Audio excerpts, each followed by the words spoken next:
SS এডুজোনের এক্সেলের একটা নতুন ক্লাসে সকলকে স্বাগত। আজকে আমরা শিখব কাউন্ট ফর্মুলা।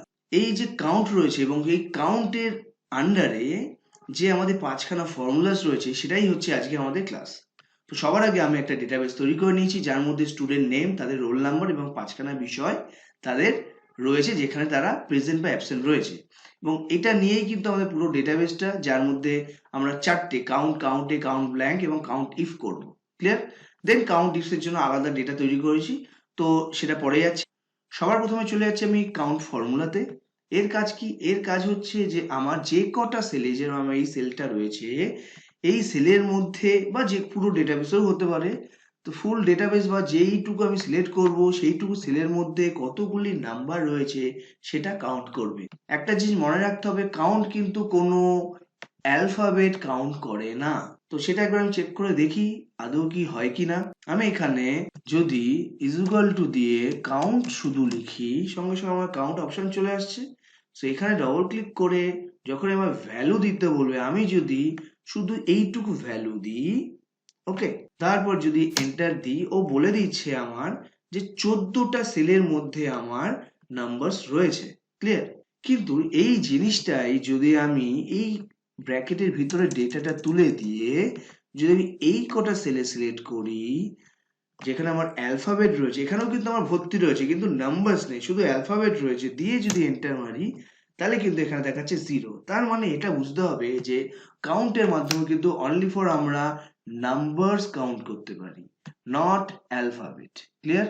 সো এটা হচ্ছে আমার কাউন্টের কাজ, যার কাজ হচ্ছে আমার অনলি নাম্বারস, কটা সেলের নাম্বারস রয়েছে সেটা ক্যালকুলেট করবে। তো আমি আগে মতো এই সেলটাকে সিলেক্ট করে দেখিয়ে দিলাম। সো আমার 14টা আমার নাম্বারস রয়েছে সেলের মধ্যে। নেক্সট অপশন হচ্ছে কাউন্টে। কাউন্টের কাজ হচ্ছে যে আমার যতটা আমি ডেটা নেবো সেই ডেটার মধ্যে কতগুলি সেলে আমার ডেটা পুট করা রয়েছে। মানে সেটা হতে পারে যেমন এই সেলে এ লেখা রয়েছে, তার মানে এ একটা ডেটা পুট করা রয়েছে। এই সেলে যেমন 546 বা এই সেলে লস্কর লেখা রয়েছে, হোয়াট এভার। তো এই যে ডেটাগুলো রয়েছে প্রত্যেক কটা সেলে, যে কটা সেল আমার ভর্তি রয়েছে সেই কটা কাউন্ট কিন্তু কাউন্ট এর মাধ্যমে করবে। একটা এক্সাম্পল দিই কিভাবে সূত্রটা করবো। ইকুয়াল টু কাউন্ট, নিচেই চলে আসবে কাউন্টে, যে ডবল ক্লিক করে ভ্যালুটা দিচ্ছি। তো আমি এখান থেকে অনলি ফর এই তিনটে কলামস নিলাম। ক্লিয়ার? দিয়ে এন্টার মারলাম। যে এন্টার মারলাম ও দেখিয়ে দিচ্ছে এখানে টোটাল সেল 42 রয়েছে যেখানে আমার অলরেডি লেখা রয়েছে বা ডেটা রয়েছে। ক্লিয়ার? তার মানে আমি পার সেলে এর আগেরটাতে দেখেছিলাম যে পার কলমে 14টা করে ছিল, তার মানে তিনটে কলমে কত আছে, 3 14 42। তো এটুকু আমরা ক্লিয়ার হলো। এইবার আমি যদি এখান থেকে এই 5টা ডিলিট করে দিই, সঙ্গে সঙ্গে কিন্তু এখানে দেখিয়ে দিচ্ছে 37।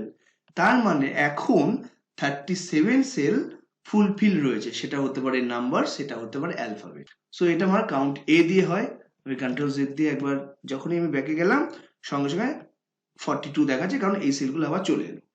নেক্সট অপশন হচ্ছে আমার কাউন্ট ব্ল্যাঙ্ক। কাউন্ট ব্ল্যাঙ্ক হচ্ছে ঠিক কাউন্টের অপোজিট। কাউন্ট এর কাজ কি ছিল, যে কটা সেল আমার ভর্তি রয়েছে সেটা আমার দেখাবে। কাউন্ট ব্ল্যাঙ্ক হচ্ছে কটা সেল আমার ফাঁকা রয়েছে সেটা কাউন্ট করবে কাউন্ট ব্ল্যাঙ্ক দ্বারা। সো আমি একটা এক্সাম্পল দিয়ে দেখাই। Equal to count blank, third number এখানে কাউন্ট ব্ল্যাঙ্ক। এবার রেঞ্জ নিতে বলছে, আমি রেঞ্জ কটা নিচ্ছি, আমি এই এই চারটের উপর নিচ্ছি। ওকে, চারটে সেল, চারটে কলাম আমি সিলেক্ট করলাম, করে এন্টার দিচ্ছি। সঙ্গে সঙ্গে এখানে দেখাচ্ছে আমার কাউন্ট ব্ল্যাঙ্কে 0। 0 কেন দেখাচ্ছে? কারণ যে কটা সেল আমি সিলেক্ট করেছি বা যে কটা কলাম আমি সিলেক্ট করেছি সব কটা কলামই কিন্তু আমার ফুলফিল রয়েছে, তাই এখানে কাউন্ট ব্ল্যাঙ্ক দেখাচ্ছে 0। তার মানে আমার এখানে কোনো সেল আমার ব্ল্যাঙ্ক নেই। যখনই আমি এই 5টা সেল ডিলিট করে দিচ্ছি সঙ্গে সঙ্গে এটা ব্ল্যাঙ্ক হয়ে গেল। কটা সেল ব্ল্যাঙ্ক হলো? 5টা। সঙ্গে সঙ্গে এখানে দেখিয়ে দিচ্ছি কিন্তু 5 ব্ল্যাঙ্ক আছে। তার মানে এই যে ফুল ডেটাবেস যে কটা আমি সিলেক্ট করছি তার মধ্যে আমার 5খানা সেল ব্ল্যাঙ্ক রয়েছে। সেটা এখানে হতে পারে, সেটা এখানে হতে পারে, সেটা এখানে হতে পারে, হোয়াট এভার। যতগুলো ব্ল্যাঙ্ক হচ্ছে ততগুলো কিন্তু এখানে ব্ল্যাঙ্ক কাউন্ট হওয়া শুরু করছে। এই হচ্ছে আমার কাউন্ট ব্ল্যাঙ্ক। এটা ক্লিয়ার? আমি কন্ট্রোল জেড দিয়ে আবার ব্যাকে যাচ্ছি। নেক্সট অপশন হচ্ছে আমাদের কাউন্ট ইফ। কাউন্ট ইফ কি? কাউন্ট ইফ এর দ্বারা কিন্তু আমরা কোনো ক্রাইটেরিয়ার উপরে কাজ করতে পারি। ক্রাইটেরিয়া ইন দ্য সেন্স কি বোঝাতে চাইছে?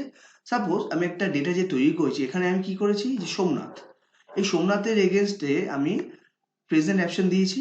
মানে সোমনাথ 5টা দিনের মধ্যে কটা দিন, 3টে দিন আমার প্রেজেন্ট ছিল, 2টো দিন অ্যাবসেন্ট ছিল। এটা আমার ইজি, ছোট্ট ডেটার মধ্যে ইজি, খুব ভালো ব্যাপার। কিন্তু যখনই আমার এই ডেটাটা অনেকটা বড় হবে বা যখনই নাম্বার অফ সাবজেক্ট অনেক বেশি হবে, তখন কিন্তু আমার একটু হিসাব করতে অনেক সময় লাগবে বা প্রপার ডেটা বের করতে অনেক সময় লাগবে। তো কাউন্ট ইফ দিয়ে কিন্তু আমরা এরকম ক্রাইটেরিয়া দিয়ে খুব সুন্দরভাবে কিন্তু তার ডেটা বের করতে পারি। Single criteria, definitely single criteria হবে, মাল্টিপল ক্রাইটেরিয়া কিন্তু আমার কাউন্ট ইফে হয় না, কাউন্ট ইফসে হবে। তো আগে আমি কাউন্ট ইফটা শিখি। তো আমি এখন আপাতত চাইছি সোমনাথ কদিন প্রেজেন্ট আছে সেটা কাউন্ট ইফের মাধ্যমে বের করব। তো তার জন্য সূত্রটা কি, এখানে আমি প্রেজেন্ট অপশন দিয়ে দিয়েছি। আমি বারবার বলছি সিঙ্গেল ক্রাইটেরিয়া হবে, ডাবল ক্রাইটেরিয়া কিন্তু কাউন্ট ইফে হয় না। তো এই প্রেজেন্ট শুধু বের করতে পারবো অথবা অ্যাবসেন্ট বের করতে পারবো। তো আমি আপাতত ফার্স্ট এই সেলটাতে প্রেজেন্ট বের করছি। সেম সেলে একটাই ক্রাইটেরিয়া হয়, তো তার জন্য is equal to count if, then এখানে রেঞ্জ দিতে বলছে। তো আমি কার রেজাল্ট বের করতে চাইছি, সোমনাথ। তো সোমনাথের ডেটাটা আমি নিয়ে নিলাম, সিলেক্ট করে নিলাম আপ টু 5খানা যে সাবজেক্ট রয়েছে। করার পরে দিতে বলছে এখানে আমার ঠিক কমা, সো কমা দিচ্ছি। দেন বলছে ক্রাইটেরিয়া দিতে। ক্রাইটেরিয়া মানে সে কি প্রেজেন্ট না অ্যাবসেন্ট। তো আমি কি বের করতে চাইছি, আমি বের করতে চাইছি প্রেজেন্ট। তার মানে যেটা বের করতে চাইবো সেটা ডাবল কোটসের আন্ডারে হবে। সো ডাবল কোটসের আন্ডারে পি লিখতে হবে। কেন পি লিখতে হবে, প্রেজেন্ট কিন্তু এখানে লেখা যাবে না, কারণ আমাকে কিন্তু এখানে সাইনটা দেওয়া রয়েছে পি ফর প্রেজেন্ট আর এ ফর অ্যাবসেন্ট। তো আমি যদি এখানে পুরো প্রেজেন্ট লিখি তাহলে কিন্তু ডেটাও খুঁজে পাবে না, কারণ এখানে তো আমি পি দিয়ে লিখেছি, প্রেজেন্ট তো লিখিনি। তাই এখানে যেটা থাকবে সিম্বল, সেই সিম্বলটা এখানে লিখতে হবে। যদি এখানে প্রেজেন্ট থাকে এখানে প্রেজেন্ট লিখবো, যদি এখানে পি থাকে তো এখানে পি। যেহেতু আমি এখানে পি দিয়েছি তাই পি দিয়ে ডাবল কোটস কমপ্লিট। ওকে, অবশ্যই ডাবল কোটসের জন্য শিফট ধরে কিন্তু কোটেশনে দিতে ক্লিক করলে তবে কিন্তু ডাবল কোটস আসবে। সিঙ্গেল সিঙ্গেল ডাবল কোটস দিলে কিন্তু হবে না। দেন ফার্স্ট ব্র্যাকেট দিতে পারি, না দিলেও হবে, এন্টার দিলেই অটোমেটিক আমার চলে এলো 3টে। তার মানে 1 2 and 3, এই 3টে প্রেজেন্ট হয়ে গেল। আর অ্যাবসেন্টটা সেম অ্যাজ অ্যাবসেন্ট আমরা বের করবো একইভাবে, কাউন্ট ইফ, রেঞ্জটা দিয়ে দিচ্ছি, দেন কমা, প্রেজেন্টের ক্ষেত্রে পি, অ্যাবসেন্টের ক্ষেত্রে এখানে কি দিয়েছি সিম্বল এ। সো এ দিয়ে double quotes complete, enter. So absent চলে এলো, তো 3টে প্রেজেন্ট আর 2টো অ্যাবসেন্ট। সো এইভাবে আমরা করতে পারি। আর বাদ বাকি আমার করার দরকার নেই, বাদ বাকি আমি এরকম টেনে দেবো। তাহলে সকলের প্রেজেন্ট এবং সকলের অ্যাবসেন্ট আমার বেরিয়ে যায়। তো এটা একটা ইজি ওয়ে আমাদের সমস্ত ডেটাবেসে প্রেজেন্ট অ্যাবসেন্ট এভাবে বের করা। তো এটা ক্লিয়ার হলো কাউন্ট ইফ এর মাধ্যমে। তো এটা হচ্ছে সিঙ্গেল ক্রাইটেরিয়া, আইদার আমি একটা সেলের মধ্যে প্রেজেন্ট নিতে পারি অথবা অ্যাবসেন্ট নিতে পারি। নেক্সট এন্ড লাস্ট রয়েছে আমাদের কাউন্ট ইফস। কাউন্ট ইফস এর মাধ্যমে কিন্তু মাল্টিপল ক্রাইটেরিয়া দিতে পারি। একটা এক্সাম্পল আমি এখানেও করে রেখেছি, যেরকম এখানে আমি রিজিয়ন দিয়েছি, নর্থ সাউথ ইস্ট ওয়েস্ট, এবং তার স্টেট দিয়েছি। এবং এখানে আমি ক্রাইটেরিয়াটা বের করতে চাইছি কিরকম, যে আমার রিজিয়ন থাকবে নর্থ এবং তার আন্ডারে দিল্লি কটা রয়েছে সেটা বের করবো। একটু আগে কি করছিলাম, আইদার প্রেজেন্ট বের করতে পারছিলাম কাউন্ট ইফে অথবা অ্যাবসেন্ট বের করতে পারছিলাম কাউন্ট ইফের মাধ্যমে। এখানে কিন্তু আমি মাল্টিপল ক্রাইটেরিয়া দিতে পারি। মানে আমি চাইছি এই যে নর্থ সেকশন, এখানে নর্থ যতগুলো রয়েছে তার মধ্যে দিল্লি করা, তার মানে কিন্তু আমার এখানে 2টো ক্রাইটেরিয়া বেরোবে। আগে নর্থ বেরোবে, তারপরে নর্থের আন্ডারে দিল্লি কটা আছে সেটা বের করবো। সো সেটা আমরা কাউন্ট ইফস দিয়ে করতে পারি। ক্লিয়ার? সো 2খানা বা তারও বেশি ক্রাইটেরিয়া আমরা কাউন্ট ইফসে করতে পারি। তো তার জন্য আমি কি করব, is equal to count ifs.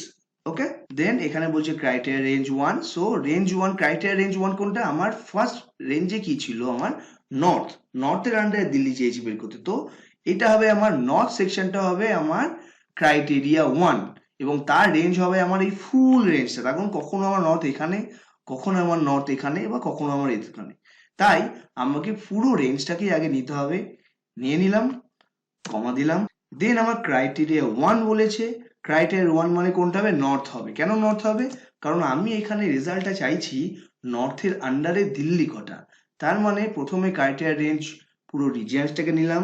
এইবার রিজিয়নের আন্ডারে কোন রিজিয়নটা নিচ্ছি, অনলি ফর নর্থ নিচ্ছি, তাই ডবল কোটসের আন্ডারে লিখতে হবে নর্থ। যদি সাউথ চাইতাম তাহলে লিখতাম সাউথ, যদি ওয়েস্ট চাইতাম তাহলে লিখতাম ওয়েস্ট। কিন্তু যেহেতু আমি এখানে নর্থ চেয়েছি তাই নর্থ লিখলাম, কমা দিলাম।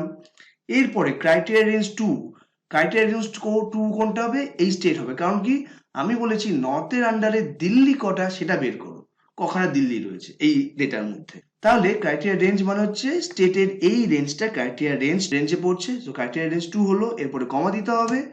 দেন এখানে কি বলছে, ক্রাইটেরিয়া 2, ক্রাইটেরিয়া 2 মানে কি বের করতে চাইছি আমি রেঞ্জের মধ্যে? দিল্লি। সো ডবল কোটসের আন্ডারে হবে দিল্লি, দিয়ে দিলাম, ডবল কোটস কমপ্লিট করলাম। করার পরে যখনই আমি এন্টার দেবো তখনই কিন্তু আমার রেজাল্ট বেরোবে। এরপরে যদি আরো মাল্টিপল আমি ক্রাইটেরিয়া দিতে চাই, দিতেই পারি।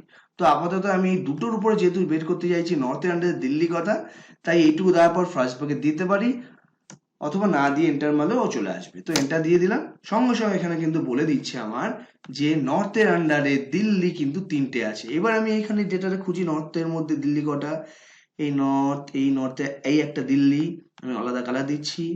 দেন এই একটা দিল্লি, এই একটা দিল্লি। সো আমার কিন্তু খুব সহজে আমরা কিন্তু নর্থের আন্ডারে দিল্লি বের করে নিতে পারলাম।